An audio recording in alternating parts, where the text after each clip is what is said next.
नमस्कार। आज बात कर लेते हैं 5 तारीख को होने वाली पुत्रदा एकादशी की। ये एकादशी का नाम सिर्फ पुत्रदा ही नहीं है, इसका नाम पवित्रा एकादशी भी है। लेकिन बहुत ही कम लोग इसकी कथा को जानते हैं। चलिए आज मैं सबसे पहले आपको इसकी कथा सुनाता हूँ, क्योंकि कथा सुनने मात्र से ही हमको इस एकादशी के फल का पुण्य प्राप्त हो जाता है। तो ऐसे बहुत सारे लोग होते हैं ना जो एकादशी का व्रत नहीं रख पाते, तो आप लोग सिर्फ कथा ही सुन लिया करिए। कथा सुनने से भी हमें वही फल प्राप्त होता है। लेकिन इसका मतलब ये नहीं है कि आप कोई पाप कर्म करना शुरू कर दें, ठीक है ना? तो चलिए बात कर लेते हैं कि कथा क्या है। ऐसा बताया गया है हमारे पद्म पुराण में कि द्वापर युग जब शुरू हुआ था ना, उस समय एक महिष्मतीपुर नाम से एक राज्य था। वहां के जो राजा थे, वहां के राजा महीजीत थे। महीजीत को ना कोई पुत्र नहीं था, वो बड़े परेशान थे। एक बार उन्होंने अपनी सभा में सब अपने पुरोहितों को बुलाया, जितने भी आपने देखा होगा ना पहले पुरोहित होते थे।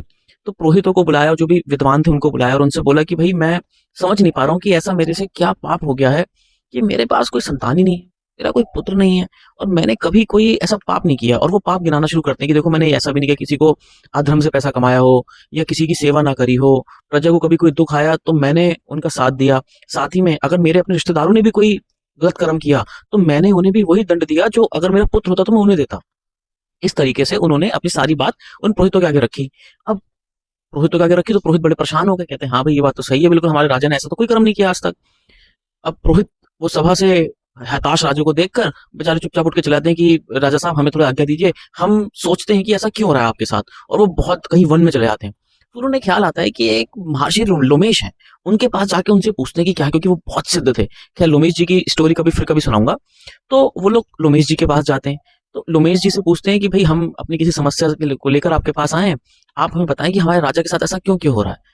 तो लोमेश जी कहते हैं कि भाई ठीक है, अगर ऐसी बात है तो मैं देखता हूँ। वो अपनी आंखें बंद करते हैं और फिर आंखें खोल के बताते हैं कि मैंने तुम्हारे राजा का पिछला जन्म देख लिया।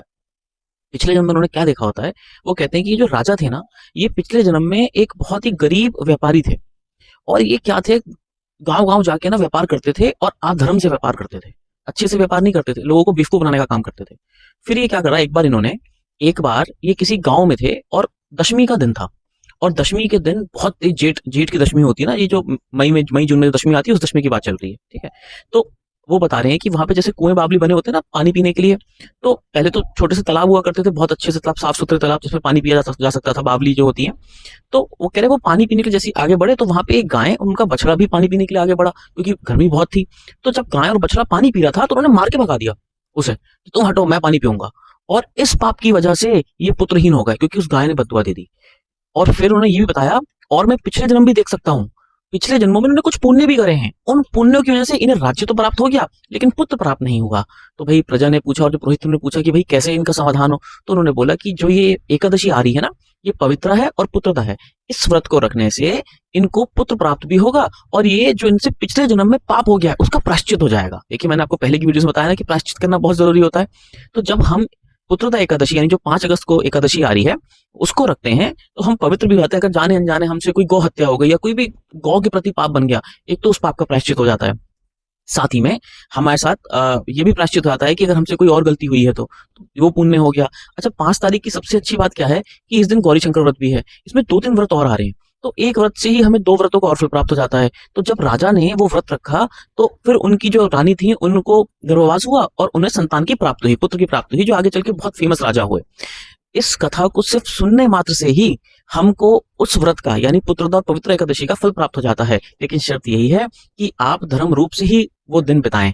बाकी इस व्रत के लिए क्या टाइमिंग्स होंगी, कभी व्रत का पारण होगा, उसके लिए मैंने एक अलग वीडियो बना दिया है, आप वो भी जरूर देख लीजिएगा। धन्यवाद।